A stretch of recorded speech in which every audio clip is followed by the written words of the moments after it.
Okay, let's talk about hedge fund portfolio management. This is a portfolio of mine that I managed when I was managing my company. I had my own hedge fund slash venture capital firm for a number of years, where I had an investment in Facebook. And anyway, this is the hedge fund portion of my portfolio. I'm going to go through this in a lot of detail, and I'm going to let you know exactly what I was thinking at that point in time. It was 2008, so we were bearish, thank goodness. But I'm going to walk through how I managed the portfolio, okay, from scratch. Because if you're an analyst, I want you to understand how portfolio management works so that you can get promoted to portfolio manager. Okay, great. So let's do this. So as with all of my courses, I despise theory. I have a lot of work experience working in a lot of different finance sectors. And I always want to teach you stuff that's practical so you can learn real stuff. All right, so if you look in the bottom left-hand corner of the screen here, you see that that's where we're looking right now. We're going to go across and look at this entire portfolio management dashboard I made. And I actually made it in Excel, and it's really easy to do, okay? All right, great. So you can see in the top left-hand corner there, I've got how my performance was that day. I just picked a random day in 2008, I think it was. I lost 0.59% that day in my longs. I made 0.67 on my shorts. So that's net performance that day of 7 basis points. That's what we call that, 0.07 to 7 basis points. So 1% on a day, which is rare, is called 100 basis points. It's rare because in hedge funds, you're running a very hedge portfolio. So it's hard to make a lot of money or lose a lot of money each day. And that day, the S&P was down 1.9%. The Nasdaq was down over 2%. It was those were rough times for the markets, and thank goodness I had an analyst that worked with me that was really bearish.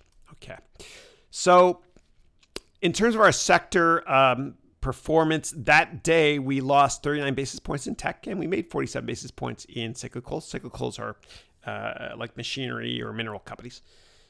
In terms of our sector exposure, we were actually net long 13% that day. Most of it was cyclicals, 10%, and 4% tech. And for the year, we were up 1.35%. Our longs were up that much, and our shorts were up that much. Again, it was a rough year because 2008 the markets were down a lot. We were within 48 hours of bank machines not working. A lot of hedge funds got murdered that year. Okay, in terms of our net exposure. And I always love to have as much detail as I can from a risk management perspective on my book, my portfolio. We were 13% net long, right? We saw that. Remember, we looked at the difference between tech and cyclicals. And our longs, we were 41% of the cash deployed. We had long, and 28% was net short. We didn't have 100% of our capital deployed just because I don't know where to put it. I mean, the world was ending in 2008, right? And then beta net exposure, I was 11% net long, right? So remember, beta is different from net exposure. Net exposure is just dollars long or short. Beta is how volatile your positions are. So market is a beta of 1. And so it looks like I was long slightly beta stocks that are less than 1, slightly less volatile in the market. And I was probably influenced to do that because I was nervous on the market. It's not a big change though. Okay, here's how beta works. Okay, so the white line is a stock, any stock, right? And the yellow line is the S&P 500. That's the index, okay? And we can see, actually, I'll ask you, is the beta of this stock, the white line, is the volatility greater or lower than the S&P, okay? And if it's greater, then that means the beta is greater than 1. Okay, the S&P has a beta of 1, right? That's the rise over the run or the volatility, okay? And this stock has a beta of greater than 1, okay? See, it's much more volatile. And so in a really bad economic environment, or bad stock market environment, I should say, you want to be long stocks that have low betas, okay? That's like a flight to quality, and vice versa. You want to be short the expensive names, have high betas. Okay, so again, the index always has a beta of 1. Okay, so we know this stock's got a beta above 1, right? Cool. All right, great. Let's move on. So capital deployed's here. Here are my positions. I had 28 longs, 16 longs, 12 shorts at the time. And I always kept track of what oil and gold was at and natty gas.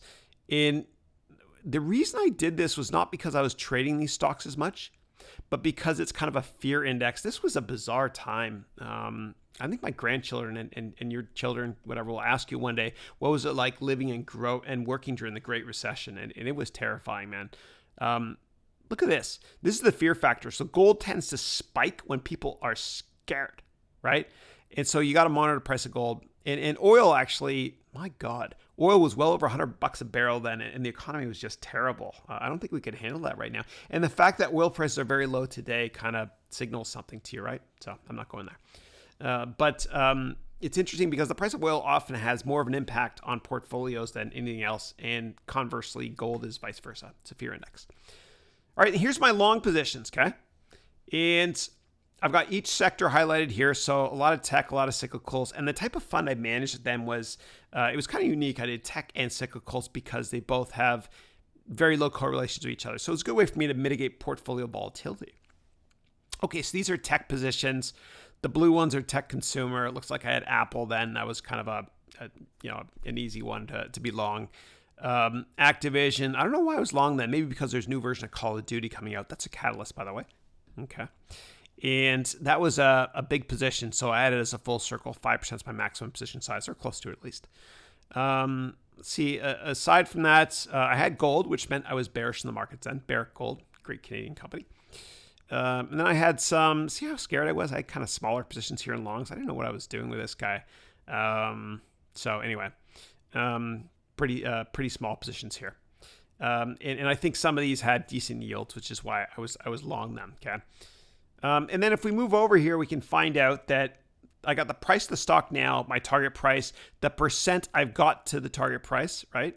And the percent change in the stock that day, the daily basis point impact, BIPs, okay, on my portfolio. So that day I lost 21 basis points in this one.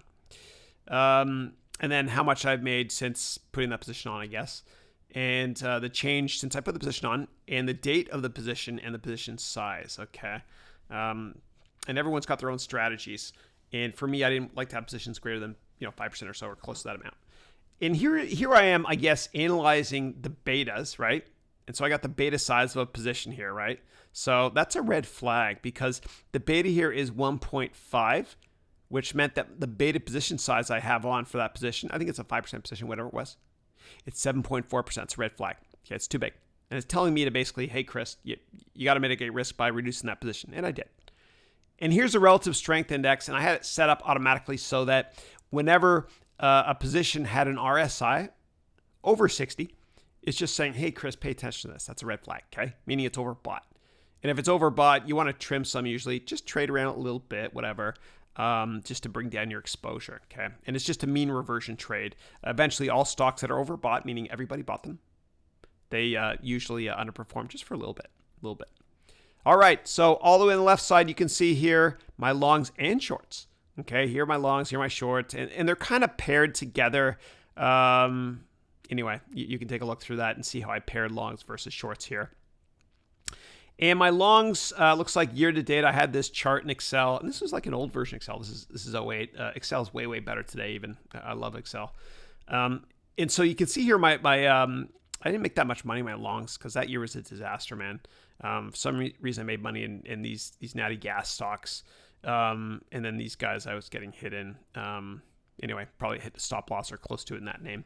And then my shorts, I made money in almost all my shorts that year only because it was like shooting, fish in a barrel.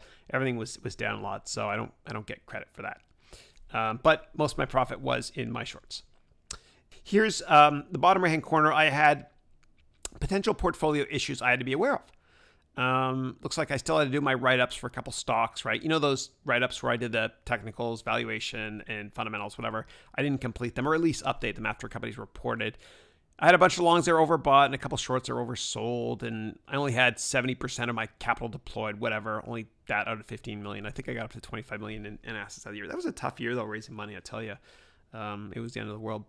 And a risk was we were long commodities, and this is just the severity of the risk, and this was just qualitative for me. And sometimes portfolio management's a little bit more of an art than a science. And then I've got alpha versus the S&P 500, okay? And alpha means how are you performing relative to the benchmark? And so since I launched like a month or two before then, I was just slowly deploying capital.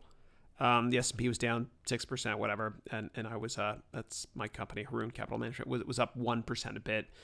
So the alpha there is 7.62%. Okay. And that's what you're judged against in the hedge fund business is, first of all, are you preserving capital, which I tried my best to do? And are you outperforming the index? And so that was fine. But so hedge funds usually outperform when the market's down a lot. But when the market's up a lot of times they don't outperform. Okay. So and that wraps up this portfolio management spreadsheet. All right, so that's what it looks like from afar. And yeah, that was a tough year for the whole world. So how do I determine position sizes? And it depends. Like for me, I like to put on a position slowly. So if it's a long position, I'll buy 25 basis points or 0.25 basis points right away. And if my analysts call me and say, Chris, I've been doing a lot of work on this company. I don't want you to buy it yet. I still got to get one or two more pieces of information. You know what my response is then? I'll say, no way, man, we're buying this now. And I'll put on 25 basis points immediately. And that will make them and me do work faster on the idea and scale it. And when you put on a position that's a long position, you want it to go down. I know that sounds weird. You want it to go down because you want to be able to make your position a full size. I used to get excited when my positions would go down when I had a small position in them, of course, only. Okay, so position sizes should be a maximum of 5%. For me, some people do 7 or 8%, to each his own. How do I determine risk reward? Well, we covered this before. Risk is the percent between the stock price now and where you promise you're going to get out of it, meaning stop loss. And usually it has to do with a trend line. And reward is what your target price is. And so you always want reward to be greater than risk. Okay, so if you have 50% upside and 10% downside, the risk reward is positive 40%. Okay. How do I determine sector exposure? Well, everybody's different, but try to have sector exposure at no more than say 20 or 30%. Like don't have more than say 20% in software stocks. Okay. Just because they tend to move together sometimes. And you want to mitigate risk and volatility. That's what portfolio management's all about. Okay. How should I offset the risk of a long with a short? Well, put them both in the same sector, right? It's tough, but if you're bullish on Microsoft and bearish on Oracle, two software stocks, then put on a long and a short in one of those names or vice versa. How do I deal with potential compliance issues? Okay, so if you think something is a compliance issue, it probably is. All you've got in this industry, in this life, is your reputation, okay? Don't blow it with one trade or one stupid phone call. How should I hire? Am I hiring my assassin? Well, just do a ton of background checks. Find people that are passionate about the industry. You don't want to hire somebody that's just in it for the money, okay? You want somebody that's going to love what they're doing. And if they're passionate about what they're doing, then they'll be loyal to you. How should I compensate and develop my team? Well, you always want to pay people more than they think they're getting. Always, okay? Always. Keep them happy, because if they're happy, they'll be way more productive. If they're not happy, they'll be looking for a job half the time, or they'll be saying screw you and not really working hard when you're not there, okay? And how do you develop your team? You want to grow your analysts. You want to help them turn into a great investor so that eventually when you get promoted, you can pull them up with you. And it feels really good to develop other people as well, just to help them, just to mentor them. And when you mentor them, you know what's happening? You're actually kind of reinforcing what your core values anyway are. And so you're kind of mentoring yourself indirectly. When should I take a knee? Okay, this one's tough. If you're down a bunch in a month, like say 4 or 5%, don't ever double down. Take a knee. Take exposure down and wait till the next month. Hedge fund's tough. The reason I say that is if you're down double digits in a month, you'll get redemptions and you're done. Okay? It's tough. It's tough. And what do you do if you're in a slump? If you're in a slump, a lot of the time you're not taking enough breaks and you're overthinking it. So take a step back, see the forest from the trees, and really remind yourself why you got into that position in the first place. And if the news flow has changed on that stock, on that long or short since you got in it, then ask yourself, if I knew about this before, would I have bought the stock or shorted the stock? And if the answer is no, then get out. Don't be emotional, okay? Live to trade another day. And should I lock in my team's bonus before year end? You're damn right you should. Take care of your team, okay? They've got family members too. And what should I discuss in the morning meeting? Less is more. Only talk about stuff that's going to impact your portfolio or other portfolios in the firm. Be a team player.